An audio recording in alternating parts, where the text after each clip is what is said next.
Alors, je vais quand même préciser ici que Madame Yael Motazeux, une dame très modeste d'ailleurs, détient une licence en droit privé, mais aussi un master 2 en droit des affaires et de l'entreprise option commerce international, encore un autre master en gestion des ressources humaines. Pouvez-vous nous raconter la genèse même de cet ouvrage, La femme du patron? Alors, la femme du patron, ou alors si vous voulez, l'idée d'écrire la femme du patron naît de thèmes sociétaux, Oui. de constats, Mhm. et aussi, il faut bien le dire, hein, puisque c'est mentionné dans le livre, d'un fait réel Oui. qui a été déclencheur d'un sentiment de désolation. Oui. J'ai voulu raconter en quelque sorte l'histoire d'une jeune fille qui a vu sa vie totalement bouleversée Oui. et changée par sa rencontre avec un homme fortuné et très puissant. Mhm. Donc voilà, sans savoir que le bateau dans lequel elle s'apprêtait à cheminer serait un bateau en quelque sorte perforé qui connaîtrait donc pas mal de naufrages. Et quelles sont les différentes thématiques que vous abordez dans ce livre? Nous abordons la thématique de silence complice. Je précise silence complice parce qu'il y a le silence innocent. C'est-à-dire on pose une question et puis vous n'avez pas la réponse parce qu'en effet, vous ne connaissez pas la réponse. Ouais. Mais dans La femme du patron, on parle plus du silence complice. Donc la complicité non seulement des victimes de certaines souffrances, Oui. on parle également de l'abus, de l'abus, on parle de la manipulation et on parle du pouvoir. Oui. Alors, quel a été votre plus grand défi pendant l'écriture de cet ouvrage, hein? Parce que c'est un ouvrage qui vous a pris un an. On suppose qu'il y a eu beaucoup de rebondissements. Le plus grand défi a été de trouver le juste milieu entre raconter les scènes sans avoir à heurter les personnages. Oui. Parce qu'il faut le dire, je l'ai dit en entame, que l'histoire est tirée de faits réels. Il fallait donc, il n'était pas question de décrire les violences de manière hasardeuse ou futile, mais il fallait transmettre l'émotion au lecteur. Il fallait retranscrire, littéralement même, hein, si je peux me permettre, il fallait retranscrire l'émotion. Ça n'a pas été évident au moment de parler, par exemple, des crimes rituels qui se sont perpétrés dans l'œuvre. Il y a même eu des scènes où les larmes coulaient de mes yeux parce que c'était assez touchant.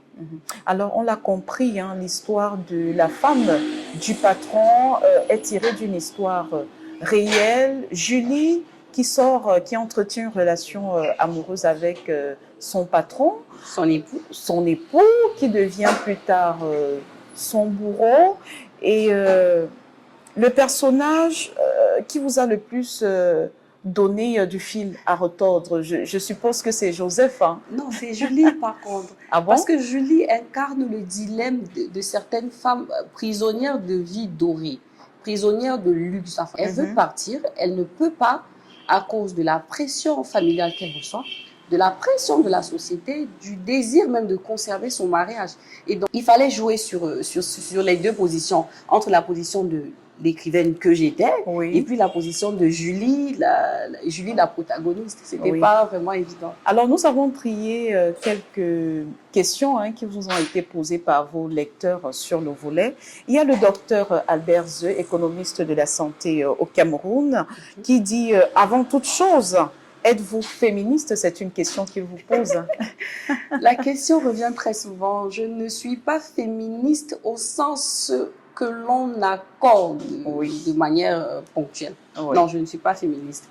Je pense... Parce qu'il précise qu'en ayant parcouru votre ouvrage, il a l'impression que vous tirez un peu quelques pierres à l'endroit de la gente masculine, parce que vous dites dans votre ouvrage que les hommes sont des manipulateurs.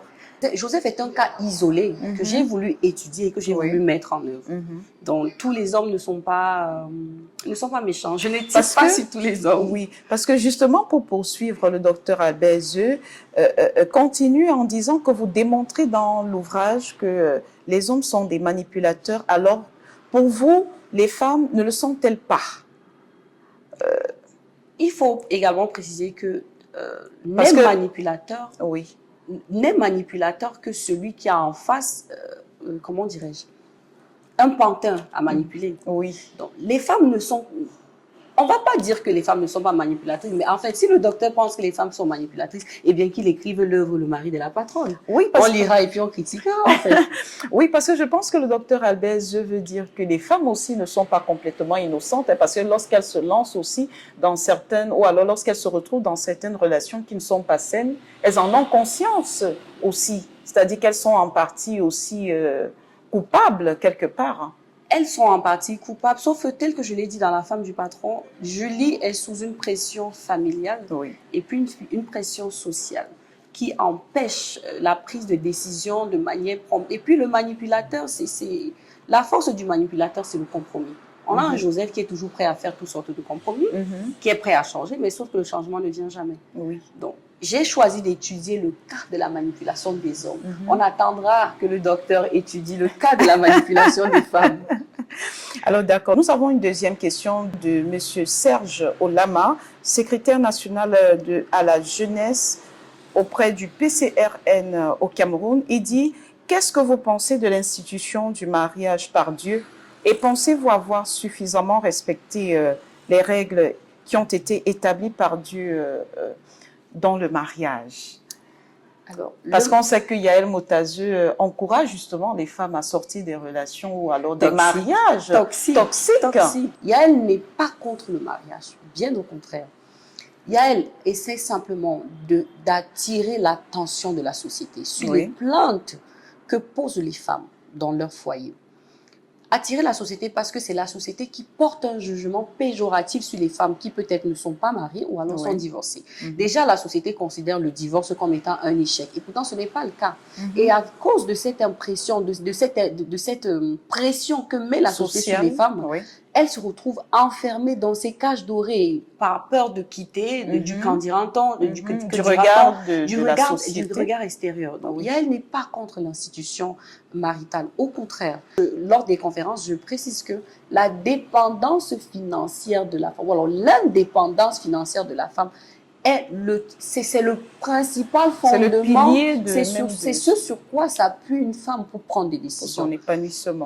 Et cela contribue fortement à son épanouissement. Si vous n'êtes pas financièrement indépendante, mais il est clair que vous serez soumise à tout ce que vous aurez en face. Puisqu'un ventre affamé ne peut pas dire non.